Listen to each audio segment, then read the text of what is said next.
Magandang araw po muli sa inyong lahat mula dito sa St. Paul Seminary Foundation. Muli, samahan niyo po kami sa pagninilay ng ating mga pagbasa sa araw na ito.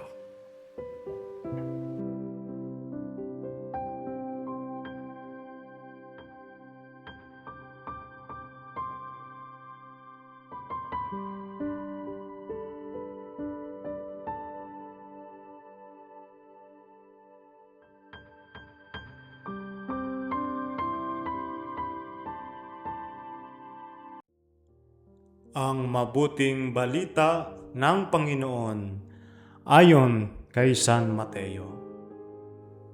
Noong panahong iyon, lumapit ang isang lalaki, lumuhod sa harapan ni Jesus at ang sabi, "Ginoo, mahabag po kayo sa anak kong lalaki.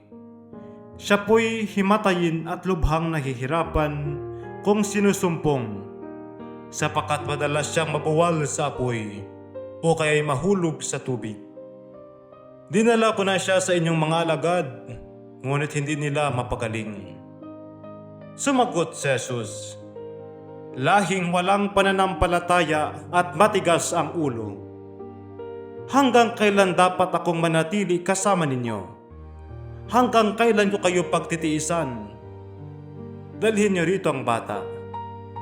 Pinagwikaan ni Jesus ang demonyo at lumabas ito. At ang batay gumaling agad. Pagkatapos ay lumapit ang mga alagad kay Jesus at nagtanong ng walang ibang nakaririnig, "Bakit hindi po namin mapalayas ang demonyo?" Sumagot siya, "Dahil sa kaliitan ng inyong pananalig. Sinasabi ko sa inyo, kung maging silaki man lang ng butil ng mustasa ang inyong pananalig sa Diyos, masasabi ninyo sa bundok na ito, 'Lumipat ka roon,' at lilipat ito. Walang bagay na hindi ninyo mapangyayari." Ang mabuting balita ng Panginoon. Pagsasadiwa. Dahil sa kaliitan ng inyong pananalig, sinasabi ko sa inyo, kung maging sinlaki man lamang ng butil ng mustasa ang inyong pananalig sa Diyos, masasabi ninyo sa bundok na ito, "Lumipat ka roon," at lilipat ito. Walang bagay na hindi ninyo mapangyayari. Nang unang atasan ni Jesus ang mga alagad sa gawaing misyonero, natuklasan nila na may kakayahan silang magpagaling ng mga may sakit at magtaboy ng mga demonyo. Pero sa pagkakataong ito, wala silang nagawa sa epileptiko.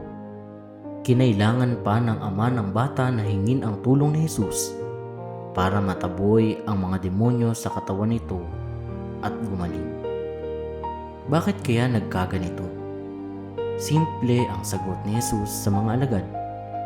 Ang halos kawalan nila ng pananampalataya, bukod pa rito, hindi sila dapat maging kampante at sa halip ay palaging manalangin at mag-ayuno.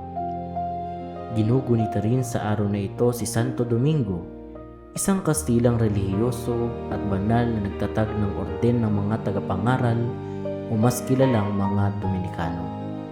Tinatag nila sa Pilipinas noong 1611 ang Universidad ng Santo Tomas, ang pinakamatandang pamantasan sa Asya. Naglakad siyang nakayapak sa pangangaral, sa pagpapagaling sa mga may sakit, at nagtanggol sa mga aral ng Iglesia. Kabilang sa mga tanyag na banal sa kanyang orden sina Santo Tomas de Aquino at Santa Catalina de Siena. Pagsasagawa.